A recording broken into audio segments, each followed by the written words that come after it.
Sir, আমি শুনলাম নাকি আপনি নতুন আসনের মনোনয়ন প্রার্থী। আপনার আসনের সংখ্যাটা কত? আমি আসলে চাচ্ছি যে বাংলাদেশ 32 আসন থেকে একটা নির্বাচন করার জন্য। আমি তো এই সংখ্যাটা জীবনে শুনলামই না। আপনার চ্যানেলের নামও তো আমি কখনো শুনিনি। আমার চ্যানেলের নাম তো ভাইরাল। কি আমি শোনেননি? শুনিনি। এখন এটা বাংলাদেশের দরকার আছে, বিভিন্ন আসন বিভিন্ন মানুষ প্রার্থী পাচ্ছে। আর আমি চাচ্ছি একটু ইউনিক কিছু করার জন্য, যেহেতু আমার দলবলের লোকজন জনসংখ্যা খুবই কম, সেহেতু আমি নতুন করে একটা আসন তৈরি করে নতুন করে নিজে থেকে কোনো প্রতিদ্বন্দ্বী ছাড়াই নির্বাচন করব। ও স্যার, তাহলে আপনার দলের এই কাজটা কি?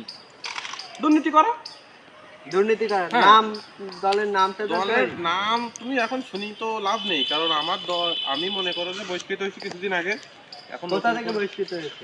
দুর্নীতি মামলায় বহিষ্কৃত হয়েছি দল থেকে। একটা দলে ছিলাম, সে দলের নাম পাওয়া যাবে না এখন। নতুন করে দল গঠন করি, নমিনেশন নিয়ে আমি ওই একটা নির্বাচন করতে চাই। আপনি যদি কিছু না মনে করেন তাহলে দলের নামটা আমরা একটু জানি। দলের নাম পাওয়া যাবে না, দলের নাম কোনোভাবেই প্রকাশ করা যাবে না, কারণ দলের নাম এখনো ঠিক হয়নি। তাহলে আপনি 32 আসনে কি নমিনেশন নেবেন সেটা? 32 আসন থেকে নেব নতুন করে, এটা আমি আসলে আবিষ্কার করেছি। বাংলাদেশের বিভিন্ন আসন আবিষ্কার করলে তো দলের নাম লাগবে। দলের নাম পরে নমিনেশন পাওয়ার পরে দলের নাম না পেলে তো নমিনেশন হবে না। অবশ্যই হবে। এখন টাকা পাইলে বাগের চোখ কেনা যায়। এখন মানুষ দেশে 100 কোটি, আমি 150 কোটি দেবো, নমিনেশন দেবে না কেন? আপনি টাকার উপরে চলেন হ্যাঁ, তাহলে।